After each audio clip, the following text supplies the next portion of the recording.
What's up, guys? It's Bolt, and I'm back with another Lords of the Fallen build guide. In this video, we're going to go over my UMBRAL build, and this build is very versatile. It is a combination of UMBRAL magic and Infernal magic, but on the top of that, we have a nice melee weapon here that's going to complement it very nicely and give us a nice, well-rounded build. And that is the Horned Skull. This is the star of the show. This is a special weapon that you could acquire around the middle of the game, and it was newly added as one of the more newly added weapons that they did several patches ago actually. And it does have a special attack, which is quite useful. It is the special attack is similar to the missile spell that UMBRAL has, and that is this right here.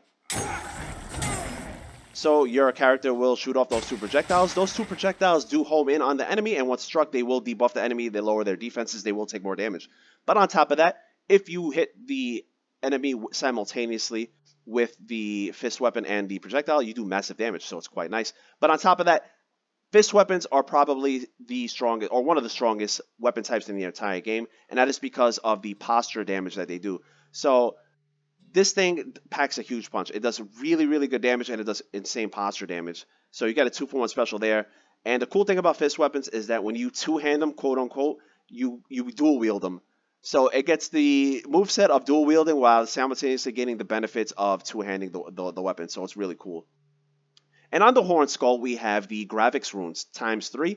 Increases our physical damage, and I know it says physical damage, but graphics actually boost all damage types, elemental. So it will be buffing the wither damage as well, and it buffs it by around 10%, so we're getting a 30% damage bonus right here.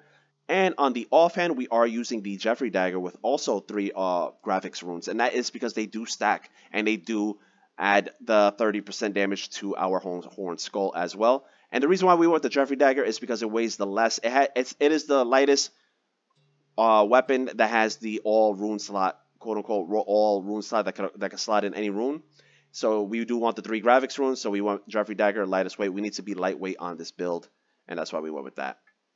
As for the catalyst, we are using the Lost Berescu's catalyst. Now, with the stats that we do have, this is not, believe it or not, this is not the strongest catalyst. However, it does come with the 5 spell slots, and that is more valuable in my opinion than having a stronger spell power.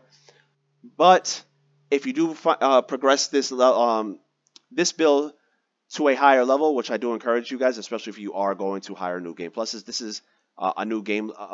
This is a new game character and also a PvP character, so I leave it at this level right here, 125.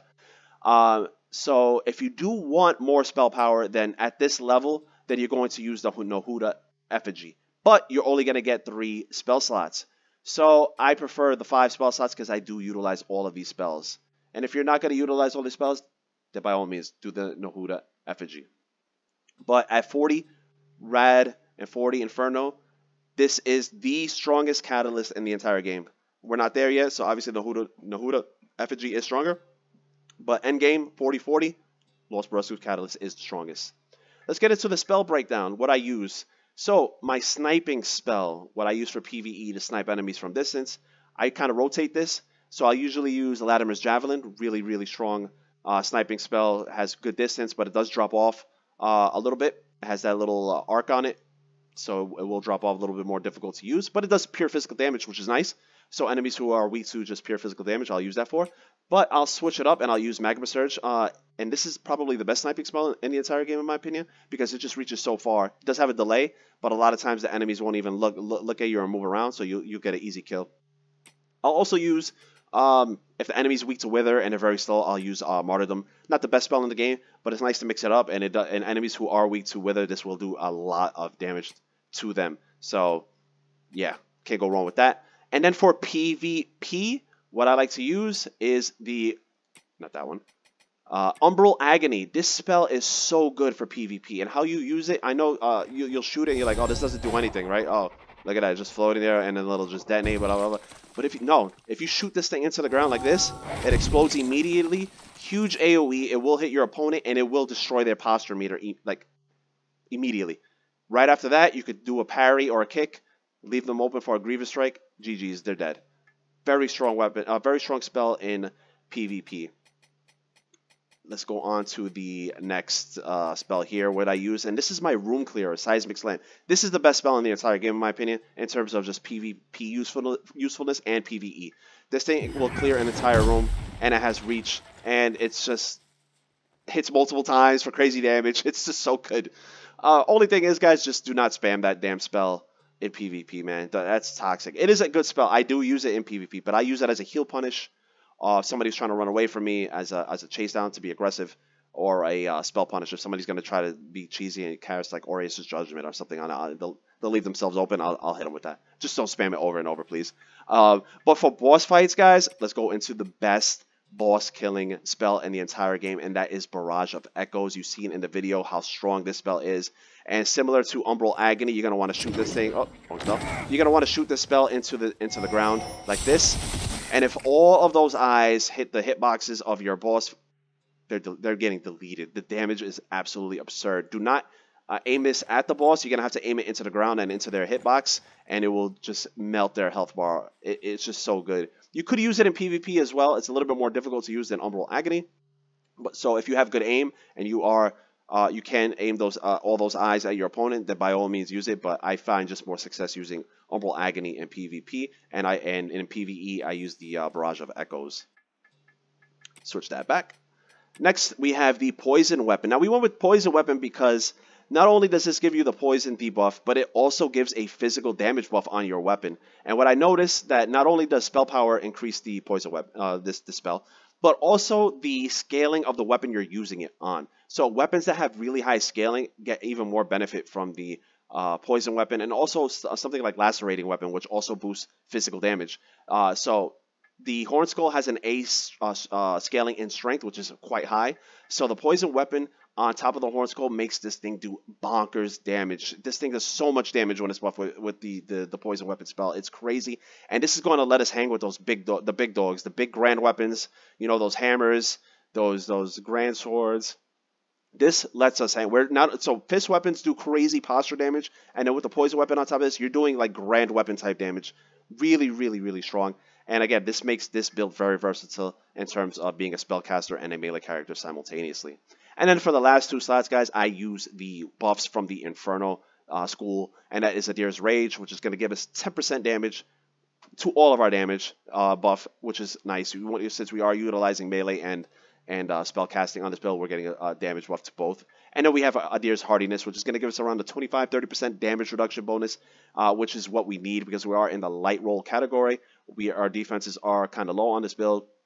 We are in the light roll category to utilize the necklace. I'll get into that in a second, so the extra defense will come in handy.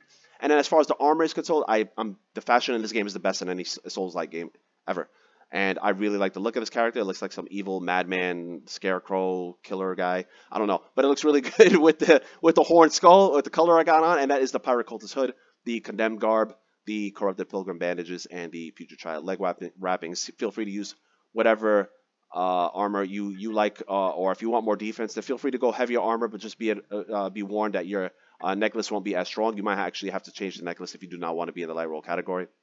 And that necklace is the Princess thing. You've seen this on my one of my other builds, and it's probably one of the strongest necklaces in the game, as it buffs all of your damage, not just your melee damage, not just your spell damage, all of your damage based on your weight category. And the lighter you are, the more damage you will be doing. And in the weight bracket we're hitting around like a 15% damage buff, maybe 18-ish%, which is quite high compared to especially the other necklaces, because the other necklaces are more niche and only buff a certain thing. This buffs everything. So this is what I highly recommend. But if you want to just be something more of a spellcaster, then you can use the Hysteria pendant. There is another pendant that allows you to use umbral spells in this one right here, the Pendant of Atrophy. If you want to just, for PvE, I'll recommend, you could probably use something like this, the Pendant of Atrophy.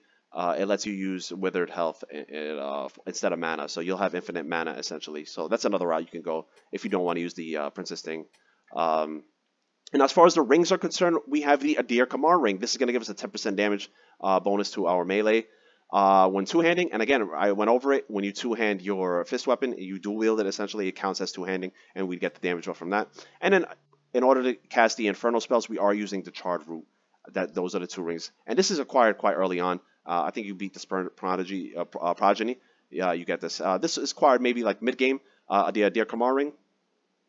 You get that from Damarose, just progressing through her quest. In the meantime, you could just fill this slot up for one of the other root rings that increase your spell power, or a defense ring, whatever you need in the meantime until you get the Adir Kamar. Let's go over the stat breakdown, guys. We have strength at 50. That is the first soft cap. And that is because we have that A scaling in the Horn Skull. Agility, I did not touch. We did not utilizing any weapons on this build that require agility. Endurance, I left untouched at 15. Vitality at 40. That is the minimum that I like to go on builds. Usually, I feel comfortable at 40. And then Radiance and Inferno, 32, 33 respectively. If you are progressing this build into higher new game pluses, then you're going to want to get Radiance and Inferno minimal to 50 as well. In the video, the boss fights that I've shown, those were new game plus boss fights. I did utilize a higher level build for those fights because it was new game plus. I just wanted to show off a new game plus gameplay here. And for that fight, it was around a level 180, I believe. I was 180. I had 60 strength and 55 Radiance and Inferno for those fights. So you see that it does quite... the damage is quite nice when you go up in the higher level tiers. But for the PvP videos that are seen in this video, this is the build that I use, the level 125 build. Quite the difference, but I encourage you guys to level up. There is no limitations to matchmaking as you level up. The matchmaking in this game is kind of poor because they attempt to scale you down to the player you're invading or co-oping. So you could be level 500 and match with somebody who's level 10, and they don't scale it well. So just keep leveling up. Just the souls. I'm a Souls veteran, so I just have level 125 engraved in me, and at the same time, I like feeling limited in a sense because that's what makes it a build, quote unquote. I don't want to be the, if I'm maxed out everything, then there's no build really, right? So guys, feel free to progress the build even higher. But what I recommend for you guys as just pump Vitality, guys, in the beginning. Vitality is very important, and then Radiance and Inferno you could do just to get your spells up a little bit. Maybe you could start Putrid Child. If you unlock the Putrid Child, start the Putrid Child. This wasn't started optimally. This was like a Hollow Knight class or something like that. And then weapons that you could use leading up to the Horn Skull, because you will get the Horn Skull mid game. If you start Putrid Child, the Putrid Child sword is decent until you get the Nahuda Ritual Hammer, which is acquired quite early on. And this will fit the build perfectly because it is a strength Rad and Inferno build, which is what the Horn Skull is. So this is a very good choice right here. And you can also use something like the Rosamund Sword until you get the Horn Skull. But you will have to respec because this does require agility. So that's the only thing I would say. But it is nice. It does have the Frostbite buildup on that weapon as well. So it's kind of good. And then also you can use the Nahuda Polearm as well. So these are the options I suggest using until you get the Horn Skull. Now, as far as our Umbral Eyes are concerned, we have in the main socket the Umbral Eye that gives us an extra Soulflake charge, and that's because we want more Soulflake charges to use our special attack. Our special attacks are tied to Soulflake charges.